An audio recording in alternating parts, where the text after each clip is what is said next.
It is time to rate The Legend of Zelda the Minish Cap. I absolutely love the Zelda games, like many people, and so this is going to be rated pretty highly. To compare, I have previously rated Skyward Sword an 8.5. We're trying to go through all the child timeline games. We've got quite a few until we get there. Until we get to my favorite Twilight Princess. But just to compare, Skyward Sword got an 8.5 from me. My major gripes with that game were the controls were still a little bit janky. I wish in that game the bosses had a wee bit more variance. And I would say this is a very comparable score.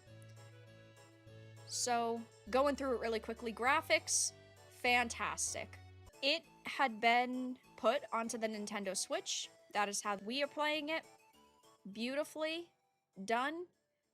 Fantastic. I love, which we'll get into in a second, the atmosphere of this game. I love all of the bright colors.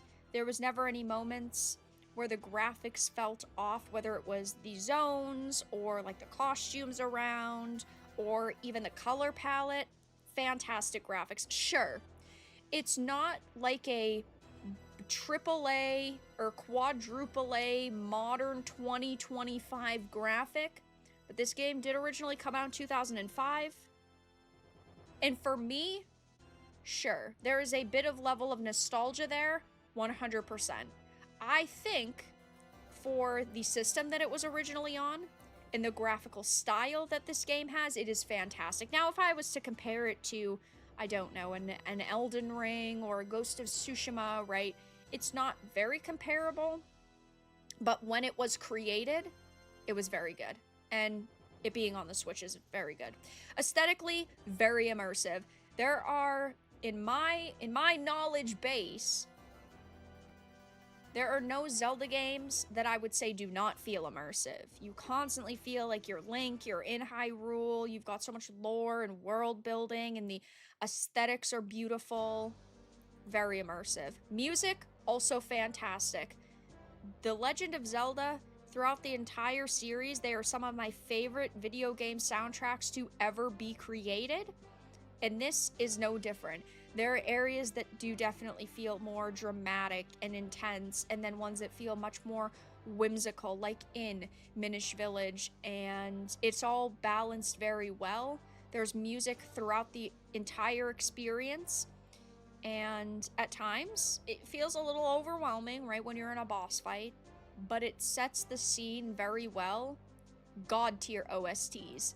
Difficulty, obviously, this is not supposed to be the most difficult game on the planet. If you count the rewind feature, it becomes much easier. I tried not to abuse the rewind feature too much, but for the sake of live streaming purposes, there were times where I had used it, because otherwise it'd be like a 5-minute walk back to a location, or like having to go back and reset the puzzle, whatever. It's there, but I tried not to abuse it too much. We kind of did at the end, though, a little bit. But difficulty-wise, everything's pretty straightforward, from the dust jar to the boomerang to the arrows. It's all pretty standard. I wouldn't say that it's too difficult of a game to play. I'd say average. Bugs, we face no bugs. The story's good. It's not like a 10 out of 10 story. Obviously, big baddie shows up, ruins the day. Link has to find his inner power, become much braver, grow as a character to save his people and to save Zelda. It's standard. I wouldn't say it's fantastic, but it's good. Also, one of the kind of major gripes that I suppose I have with the game is the villain. I do like Vaati. I liked all of Vaati's forms at the end. I think Vaati is very cool, but I also think that Vaati was underutilized in this game. You really only see him at the beginning and at the end, which I understand. He's basically corrupted the mind of the king, and so he's trying to like sift through information that's going on in the castle. As a player, that can work, but that should have been the first half of the game. And then the second half of the game should have been him like really coming at us and us actually seeing him multiple times. I personally wish his 3 phases had been kind of separated and drawn out. So maybe like once an hour for the last like 3 hours or something. You know, there's a fortress, you go in, or shrine, you go in, and then you defeat one form and then another form and then another form.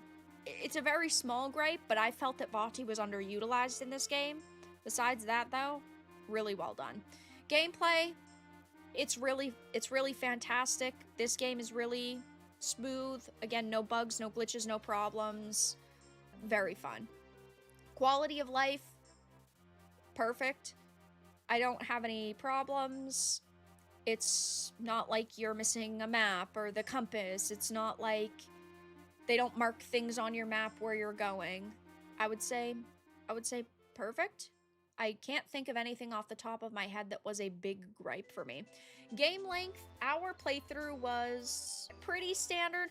There was a lot more time that of course we could have put into it, but we don't 100% around here. So about 20 hours. 20 hours is pretty good. Again, this was a GBA game originally.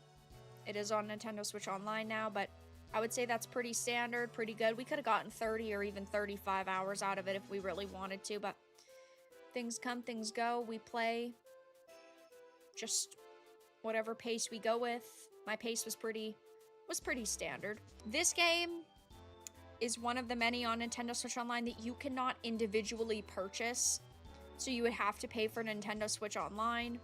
You can, of course, get versions for the GBA. This is a like $50 to $60 game out of box. $250 complete in box. I don't own a version complete in box. I'm not gonna rate the price because it's an older game. I think that it's a great game to play at some point. I would never, ever, ever, never recommend finding something online. But physical is expensive. It's a game from 2005. Not particularly shocking. I was just curious to see how much it was. Play it on Switch Online. It's definitely worth it because if you're paying $50 for the year for Switch Online, like, yeah, I'd recommend giving it a try. So I'm not going to really rate that category. I'll just put it at like not applicable.